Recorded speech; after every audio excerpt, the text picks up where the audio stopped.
This is video that was played in court that was taken on the police taser when ISIS Khan was arrested. This is about 80 metres up the road away from the place where the actual battle with Sevier Chong happened. Now, if you think the video from that A Current Affair first aired had a lot of holes in it, and they thought that, oh look, this video is a bit more convincing. Well, there's a few holes in this as well. So let's just have a bit of a look. This part of the video is actually a bit later on, but I've just jumped to that because it has a very interesting little sequence that happens. So let's just watch that sequence. Don't do it. Do not get up. Do not get up. When a taser is working properly, meaning the probes have gone in and it's delivering the current, your muscles are incapacitated. And as you'll see in the other parts of the video, he seems to be just becomes like a board. He can't move at all. Yet in this one particular sequence here, something seems to have gone wrong, I'd say, with the acting, because if you look at this, when the sound of the taser starts, he isn't upright yet. Now he continues to just stand upright, and then halfway through the taser firing, he then falls backwards. He's got no control. He actually looks like he's hit his head. They actually switched to another taser, and there's about 1 minute and 15 seconds missing from this footage, as you'll see when you watch the whole thing. So I think he might have hurt himself. He stuffed up that whole little routine there, because it was a routine, and I'll show you how it was done.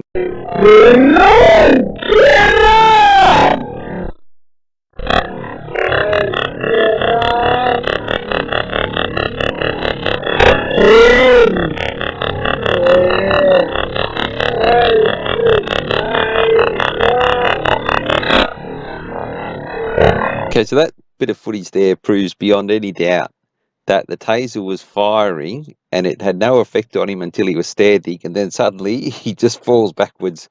Looks like he's hurt his head there. And it was very, very loud. Now, the sound of that taser, that's the clue to what was actually going on here.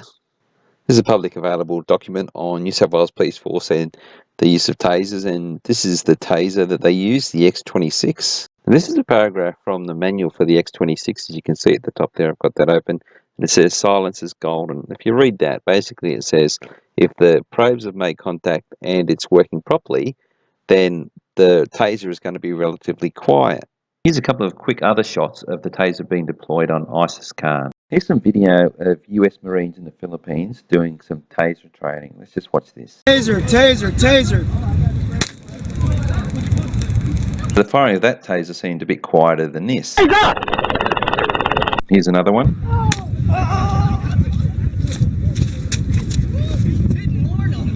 That one was very quiet, and you can see the effect it had on him. He needed 2 people to hold him because his body was entirely incapacitated, unlike ISIS Khan as he's standing up.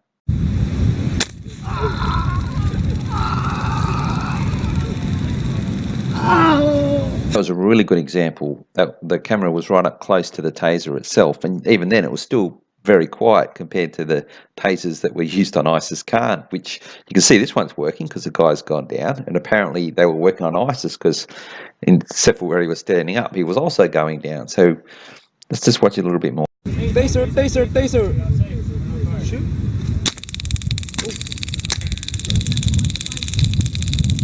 Well, that was louder and had that same kind of clicking sound that the ones who were using on ISIS Khan were. Let's listen to ISIS again. Drop the knife.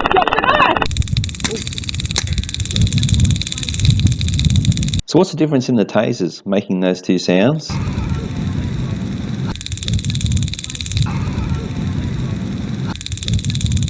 Taser that's actually working and connecting has the green cartridge, whereas the noisier taser that sounds very similar to those being used on ISIS Khan has the blue cartridge.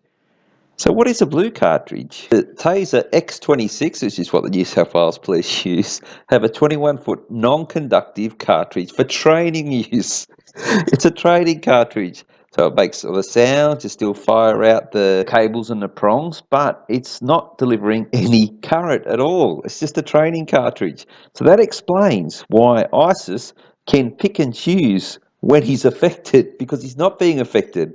He's acting it out. You can just watch that again.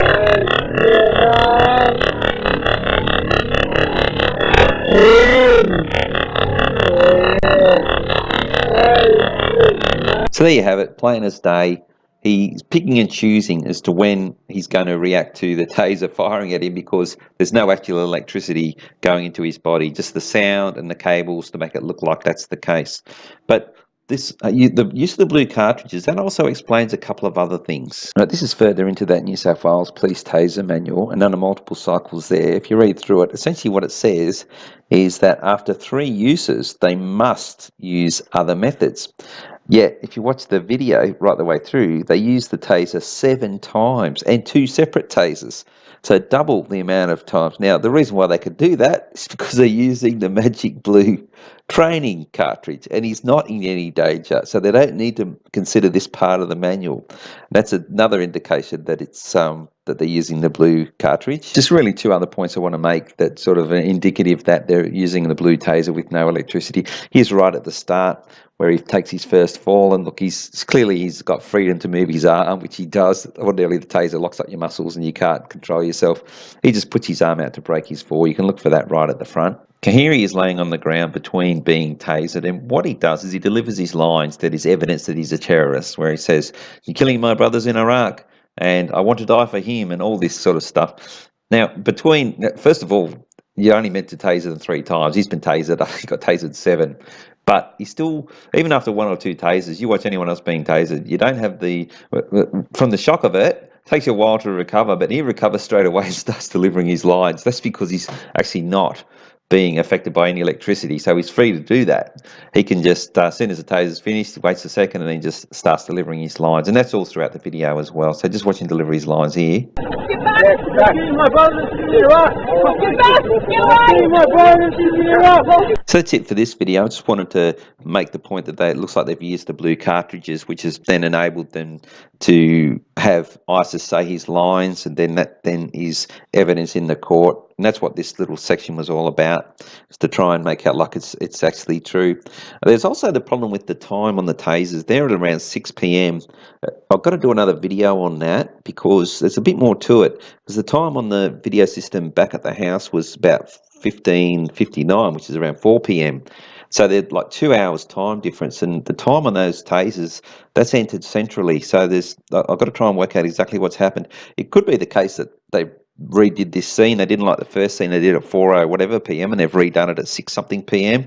Because, like I said, the time on those tasers, they're used for evidence, so they have to be correct. So I don't know how they had that time as 6:05, and on both the tasers you can see the different serial numbers. They're both at the same time, so it's got me a bit perplexed. That, and look at the quality of this video and how dark it is, because they often do that. As Smoke and Mirrors did a great video on how they tone down the video, make it less definition, so they get their message across, but you can't see any of the flaws in it, which is what they wanted to do.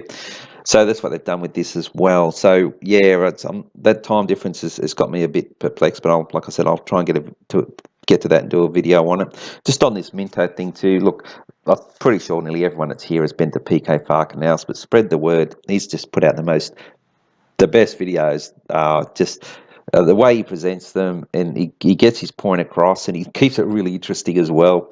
He's just very, very listenable and watchable, PK. But he actually gets right down to the point of how it is a hoax, with those cars and the blood, and he's gone through a heap. It's good timing too. It's back in the news again, so that's why I'm sort of I've sort of been following it anyway. But yeah, it's sort of good to get as much info about this Minto garbage as possible, because the laws that they brought in, I'm going to do a final video on all this, like a documentary style. It's a big job. There's a lot to it. But yeah, like I said, in the meantime, look, PK's covered stuff that I'm probably going to miss in my final video too, and I don't think I'll be a bit humble here, but I think I'm rightfully humble. I don't think I can sort of reach PK's I guess audience engagement level, because he's just really good at doing this sort of stuff. So I'm just going to play the whole video that they did on Channel 7 and have a look at it yourself. You might pick up on some things that I missed, and certainly you can see where the most interesting part is where he falls backwards and it looks like he's hit his head. Then they cut to a different scene and there's a different taser. there's about a minute on the time on the tasers. Like I said, it's about 6 p.m. on them for some reason. They're cut at about a minute 15 or minute and a half out of the footage. So I just wondered what happened there. I think the director's gone, cut. I says, widget, I hurt my head. Yeah, all right, just compose yourself. We've got another taser. We've got a few more lines to deliver. So watch for that. I'll just put a text note where that comes up because that's quite funny, that bit. All right, then. That's it for my part of the video. So, yeah, if you want to hang around and watch the whole lot, then, yeah, sure. He's up! Set the knife, mate! Put the knife down! Put it down! Put the knife! Put the knife! Put the knife! Drop the knife!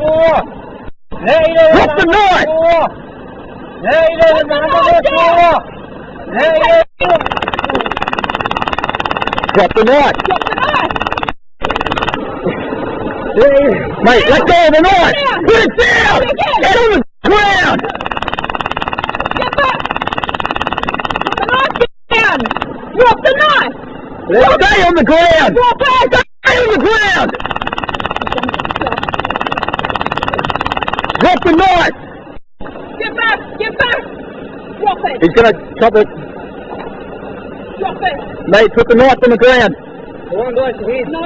Drop it! Drop Mate, it! put the knife down.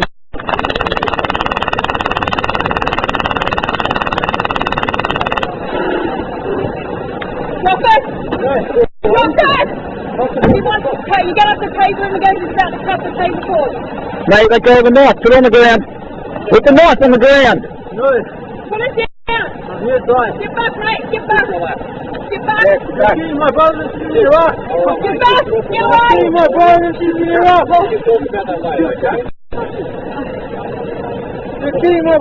Mate, please put the knife down. Put the knife down! Put it down! Mate, Don't do it! do not get up. Do not get up! Hit him. Put it down! Get back, mate! Get back! Just up. Get back! Alright, mate, just drop the knife for us, alright? We can talk about that later, okay? Put the knife down! Put the knife down! Just put the knife down, buddy. Don't Come on. do it! Don't be silly, mate. Get up! Don't get up. Close the taser. Down you go, buddy. Get on the knife. Just kick the knife, kick the knife. Alright, here we go. Just secure him. Still got the taser on. Take your time. Relax. Alright, get his other arm out. You alright? Come on, buddy. Do it for me, buddy. Alright, I'll call it whatever you want. Good work, mate. Why didn't you hit me? Okay. Alright, taser's going off. We good?